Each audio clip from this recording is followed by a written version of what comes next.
Look, there's one thing you can say about Zack Snyder that is 100% accurate. That man can cut a hell of a trailer.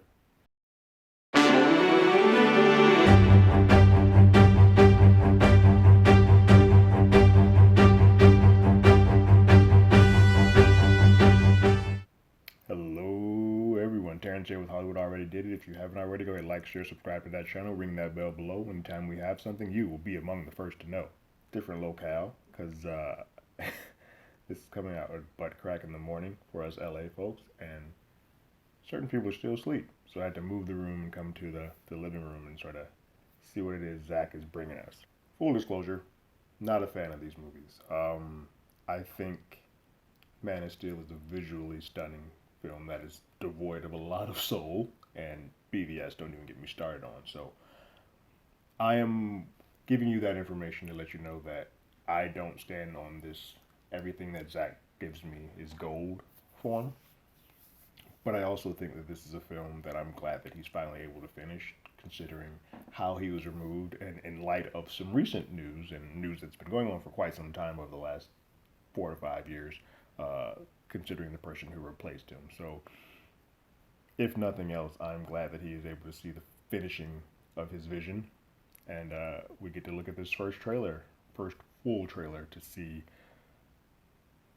the first look at the Zack Snyder cut, which I know folks are going to go in on and on about semantics.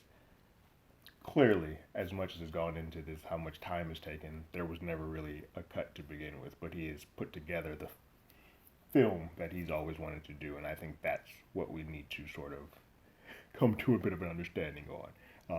The Zack Snyder cut, as much as you guys yelled and screamed from the rooftops about, wasn't a thing, but I am kind of glad now that it is.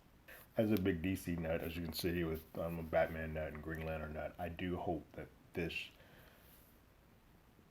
I hope this is good, um, because I've been looking forward to a really good DC product that I'm like can scream from the rooftops about. Probably since The Dark Knight. I like Wonder Woman a lot. I think the last act of that movie falls apart. So I do hope that we can get something that I can kind of go back and be like, all right, look, well, I didn't like this, well, I didn't like this. This was the one. So let's check it out, see what we got. And we will start this bad boy up now.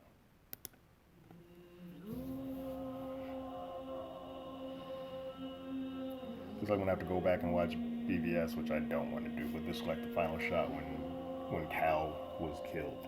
The bells didn't ring. We're using Jesse Eisenberg's dialogue still. Out in the dark, among the stars, the god is dead. The god is dead. I had a dream. I do like Affleck's Batman. Almost like a That's a hill premonition. I'm going to die on.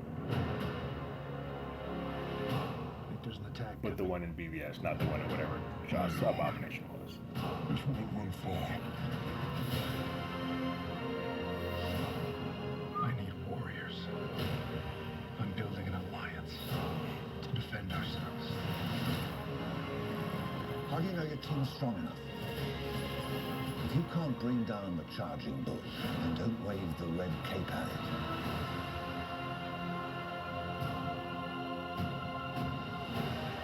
You were sent here for a reason. It's already different shots. And even if it takes you to the city of light,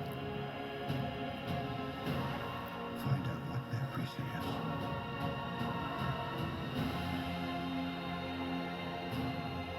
This is, once again, a gorgeous looking. Still hate the way the Flash runs. It's terrible. Heroes would never come again.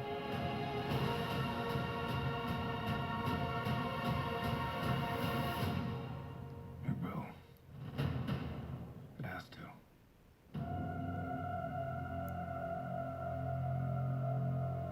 We live in a society where honor is a distant memory. Isn't that right?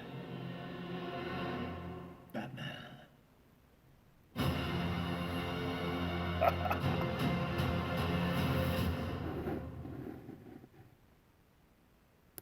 it's it's impressive how much it is to, as a man who's got a version of a Joker on. It's impressive how much seeing a version of Joker on screen with this version of Batman. We never really, didn't think we'd be able to see those worlds collide because a lot of the scenes that were in Suicide Squad, Batman was sort of outside of a car chasing that Joker. So to get a little bit more screen time, even if it's a little bit, looks like it might still be in one of those dream sequences that Batman consistently has had. But it's cool to see him, and it's also cool to see Jared Leto as Joker without like the damaged stuff and the gangster grill. It looks like more of a subdued Joker.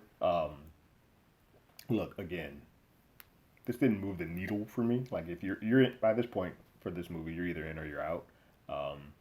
Visually though, like always, Zack knows how to put some great paintings and artwork together to put it on screen. I'm still in that boat where like, yes, this looks visually appeasing and amazing. Same way with Man of Steel, but where's the heartbeat? If you can give me that plus the visuals, I'm in. That's why I think I like Wonder Woman so much. The first two acts of Wonder Woman so much because I think it succeeded in being both visually stunning as well as having the heartbeat. Although I think the third act, like I said earlier, doesn't quite hold up.